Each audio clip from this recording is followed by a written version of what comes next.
Okay, well, hey, we gotta get this class started. Just tee up, man. Welcome to Pocket Watching 101. Today, we're learning how to watch pockets, man. It's pretty simple. By the end of this class, you should be able to look at the person beside you and have an exact estimate on how much money they make as a content creator. It's not hard. All the information is publicly accessible. You just need the framework. So we're gonna do some exercises to help you guys get right so that everybody can become a professional pocket watcher.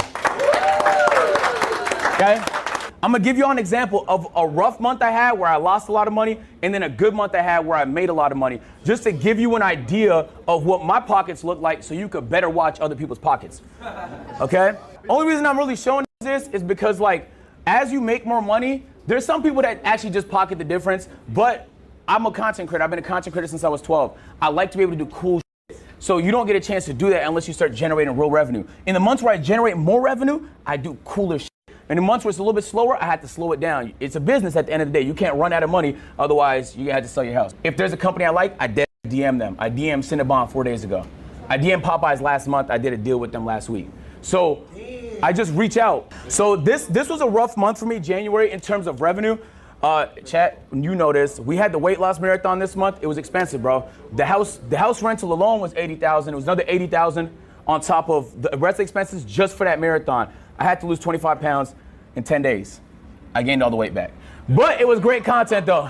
It was fantastic content, and that's all that mattered. And there was the rest of the expenses during the month. The different segments that you do. Anytime you need to rent something, buy something, move something, transport something, flights you're booking for people, the team that you have, the payroll. It's a business, bro, so there's gonna be a lot of expenses, and it tallied up to 350,000, my nigga. It's a lot, bro. Was any of that a write-off? All of it is write-off. Every business expense is write-off. This whole thing, yeah. My personal expense is not in this because that would be personal revenue split. It's okay to spend money on idea even if you think it's not gonna make money.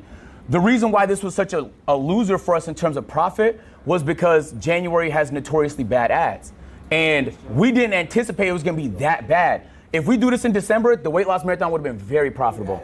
Companies don't pay for a lot of ads in the quarter one. January, February, March.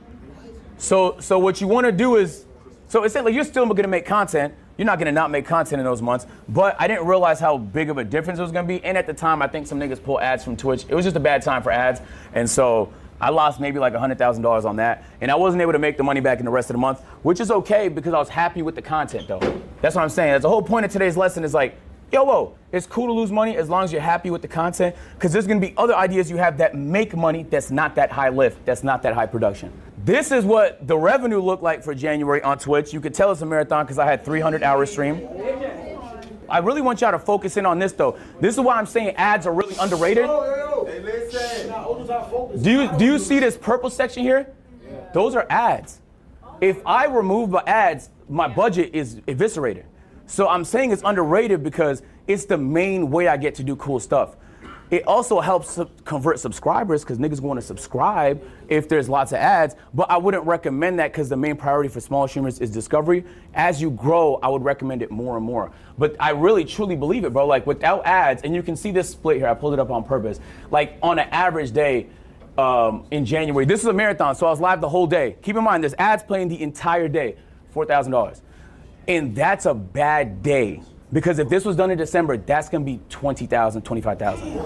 In the months where you are buying more, advertisers are spending more. Black Fridays, Thanksgivings, Christmases, that season hits hard. Summertime, people going on vacation. So this was Twitch, and this is what YouTube looked like in a little bit more of an optimized month. And keep in mind, like, these are just clips from the stream, bro. So if we take a look, also I nailed it on brand deals. We had a lot of mega brand deals that month. And so the overall revenue was fantastic. Even though we spent 500,000, we still made money. You get what I'm saying? So I spent 500, but I made 800. So that's a winner for us. You want to win more than you lose, because that's how you stay in business. But if you lose, it's not the end of the world. And I really want to say, like, now you have 282,000. What's your next big idea? You get what I'm saying? That's what money does. Like, what's your next big idea? Like Streamer University, boom. Like, you guys all, I imagine, are creatives. Like, you have good ideas in your notes, in your textbooks, in your phone. Like, that's what helps make it happen. But it's not, but I also don't think you spend 100% of it on that though. That's why Webull is sponsoring this right here. Because you should also invest it. Whatever avenue you choose to do it in. It could be real estate, it could be investing in stocks, it could be in whatever you feel comfortable in. Get informed. If you need a great trading platform, Webull is your platform. So this is the pocket watching cheat sheet. I'm about to hand it out to y'all, okay? This is gonna give you a nice average. What I want y'all to take from this is I'm giving you a few instances of what you can get on the lower end of brand deals, higher end of brand deals. Lower end of ads, higher end of ads. Lower end of monthly views on YouTube, higher end of monthly views on YouTube. The reason why I'm giving a range is because if you're in tech and finance on YouTube, you're at the peak. You get hella bread. You might make $15,000 from 1 million views. If you do pranks and IRLs, the chances are you're probably in the mid-range, 3 to 5,000. It's a huge behemoth of a difference. There's no way to just snipe it. You just have to account for the variables. Damn, I haven't looked at chat all stream. I could be getting cooked. Am I getting cooked? Don't let HMR. I don't know. I never know what to say. Don't let HMR CC this.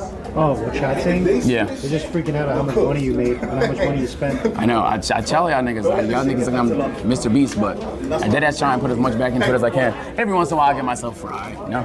But